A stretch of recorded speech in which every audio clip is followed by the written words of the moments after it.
औज़ुबिल्लाहि मिनश्शैतानिर्रजीम बिस्मिल्लाहिर्रहमानिर्रहीम। आज मैं आपको रमज़ानुल मुबारक के फ़ज़ाइल और अमाल के बारे में बयान करूँगा।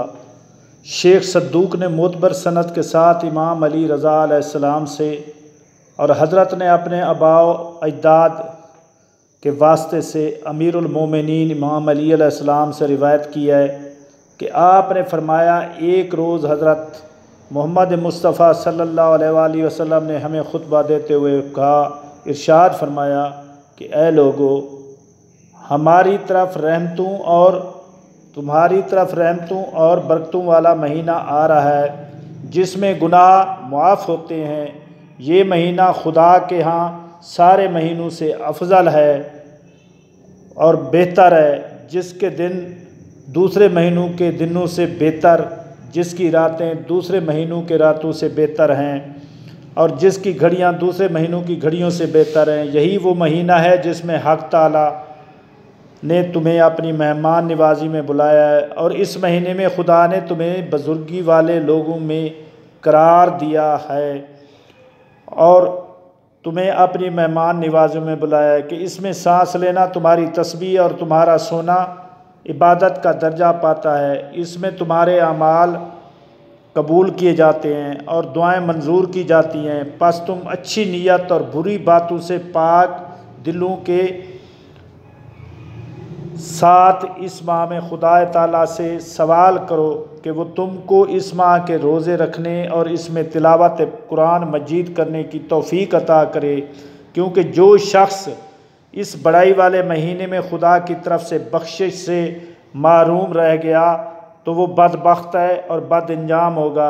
उस महीने की भूख प्यास में क़यामत वाली भूख प्यास का तसव्वुर करो।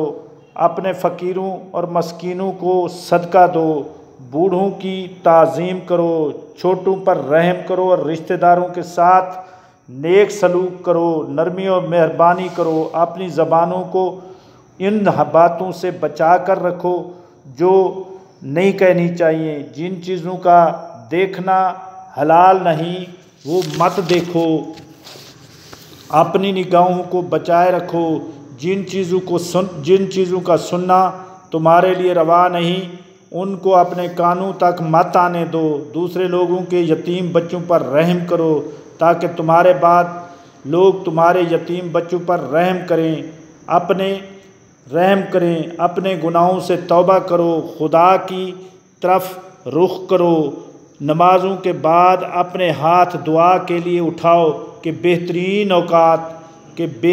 औकात हैं जिनमें हक़ ताला अपने बंदों की तरफ नज़र रहमत फरमाता है और जो बंदे इस वक्त इससे मनाजात करते हैं वो उनको जवाब देता है और जो बंदे उसे पुकारते हैं उनकी पुकार पर लब्बैक कहता है। और ऐ लोगो, इसमें शक नहीं कि तुम्हारी जानें गिरवी पड़ी हैं। तुम खुदा से मग़फ़िरत तलब करके उनको छुड़ाने की कोशिश करो। तुम्हारी कमरें गुनाहों के बोझ से दबी हुई हैं। तुम ज़्यादा से ज़्यादा सजदे करके उनका बोझ हल्का करो, क्योंकि खुदा ने अपनी इज़्ज़त व अज़मत की कसम खा रखी है कि इस महीने में नमाज़ें पढ़ने और सजदे करने वालों को अज़ाब न दे और क़यामत में उनको जहन्नम की आग का खौफ न दिलाए। ऐ लोगो, जो शख्स इस माह में किसी मोमिन का रोज़ा अफ्तार कराए तो उसे गुनाहों की बख्शिश और एक ग़ुलाम को आज़ाद करने का सवाब मिलता है। हज़रत सल्लल्लाहु अलैहि वसल्लम के साहब में से बाद ने अर्ज़ की, या रसूलल्लाह, हम सब तो इस अमल की तौफीक नहीं रखते। आपने फरमाया कि तुम अफ्तार में आधी खजूर या एक घुट शरबत देकर भी खुद को आतिश जहन्नम से निजात दिला सकते हो, क्योंकि हक़ ताला इसको भी पूरा अजर देगा जो इससे कुछ ज़्यादा देने की तौफीक न रखता हो। ऐ लोगो, जो शख्स इस महीने में अपने अखलाक दुरुस्त करे तो हक़ ताला क़यामत में उसको पुल सिरात पर बआसानी गुजार देगा, जबकि लोगों के पाँव फिसल रहे होंगे। जो शख्स इस महीने में अपने ग़ुलाम और लौंडी से थोड़ी खिदमत ले तो क़यामत में खुदा उसका हिसाब सहूलत के साथ लेगा। और जो शख्स इस महीने में किसी यतीम को इज़्ज़त दे और मेहरबानी की नज़र से देखे तो क़यामत में खुदा उसको हुर्मत की निगाह से देखेगा। जो शख्स इस महीने में अपने रिश्तेदारों से नेकी और कुर्बत का बर्ताव करे तो हक़ ताला क़यामत के दिन उससे रोज़े अपने साया रहमत से काटे रखेगा। जो शख्स इस महीने में सुन्नती नमाज़ें बजा लाएगा तो अल्लाह ताला उसे जन्नत नसीब फरमाएगा। जब नमाज़ें अदा करे तो हक़ ताला से उसके अमाल उसके अच्छे होंगे, जबकि दूसरी तरफ उसके पलड़े हल्के होंगे। जो शख्स इस महीने में कुरान पाक की एक आयत पढ़े तो खुदा ताला उसके सारे गुनाह उस महीने के सदक़े में ख़त्म कर देता है, ख़त्म कुरान का सवाब देगा। ऐ लोगो, बेशक इस माह में जन्नत के दरवाज़े खुले होते हैं, बस अल्लाह ताला से दुआ करो कि वो उन्हें तुम पर बंद ना करे। दोज़ख के दरवाज़े इस महीने में बंद हो जाते हैं, बस खुदा ताला से सवाल करो कि वो उन्हें तुम पर ना खोले और शैतानों को इस महीने में बंद रखे। बस खुदा से सवाल करो कि वो उन्हें तुम पर मुसल्लत ना होने दे।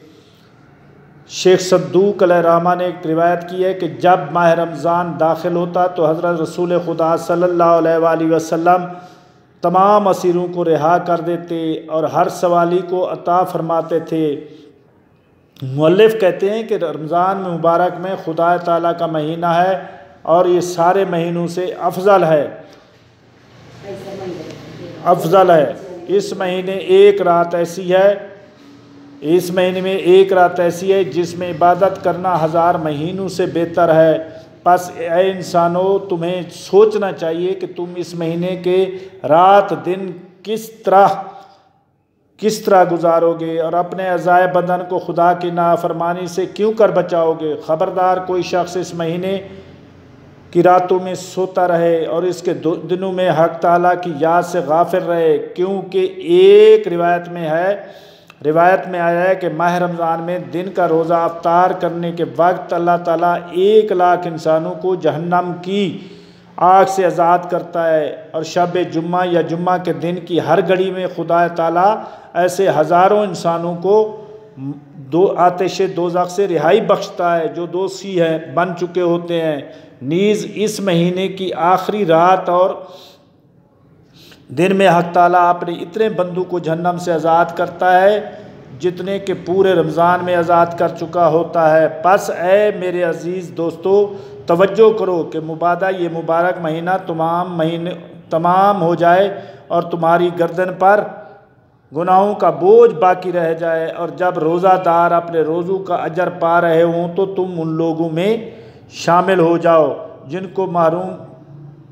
गिने जाओ जिनको महरूम किया जा रहा हो। तुम्हें तिलावत कुरान करके अफजल वक्त में नमाज़ें बजा लाकर दीगर बातों में सही करके और तौबा इस्तग़फ़ार करके खुदा का तक़र्रुब हासिल करना चाहिए, क्योंकि इमाम जाफ़र सादिक़ अलैहिस्सलाम ने फरमाया है कि जो शख्स इस बाबरकत महीने में नहीं बख्शा गया तो वो आइंदा रमज़ान तक नहीं बख्शा जाएगा, सिवाय इसके कि वो अरफा में हाजिर हो जाए। बस तुम्हें इन महीनों में इन चीज़ों से परहेज़ करना चाहिए जो इस्लाम में मना की गई हैं, जो खुदा ताला ने हराम किया है, यानी हराम चीज़ों से रोज़ा अफ्तार नहीं करना चाहिए। और तुम्हें इस महीने में, जैसे कि इमाम जाफ़र सादिक़ अलैहिस्सलाम ने वसीयत फरमाई है कि जब तुम रोज़ा रखो तो तुम्हारे कानों, आँखों, बदन के रोंगटों और जिल्द और दूसरे सब अज़ा को भी रोज़ादार होना चाहिए,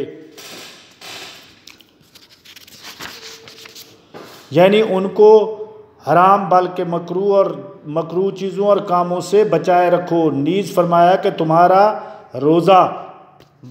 रोज़ादार होना इस बात की दलालत करता है कि तुम्हारे तमाम आज़ाद रोज़े में हैं। फिर फरमाया कि रोज़ा सिर्फ़ खाना पीना रोकने का नाम नहीं है, बल्कि हालत रोज़ा में अपनी ज़बानों को झूठ से और आँखों को हराम से परहेज़ देना चाहिए। रोज़े को की हालत में किसी से लड़ाई झगड़ा न करो, किसी से हसद न करो, किसी का गिला शिकवा न करो, बल्कि सच्ची कसम से भी परहेज़ करो। गालियाँ न दो, जुल्म न करो, जहालत का रवैया अख्तियार न करो। रोज़ादार को चाहिए कि वो याद खुदा और नमाज से गफलत ना हो। हर वो बात जो कहना चाहे उससे खामोशी अख्तियार करे। खामोशी बेहतर है कि बजाय इसके कि तुम अल्लाह ताला की इबादत में जब मसरूफ़ नहीं होते तो खामोश रहो, सब्र से काम लो। वस्सलाम।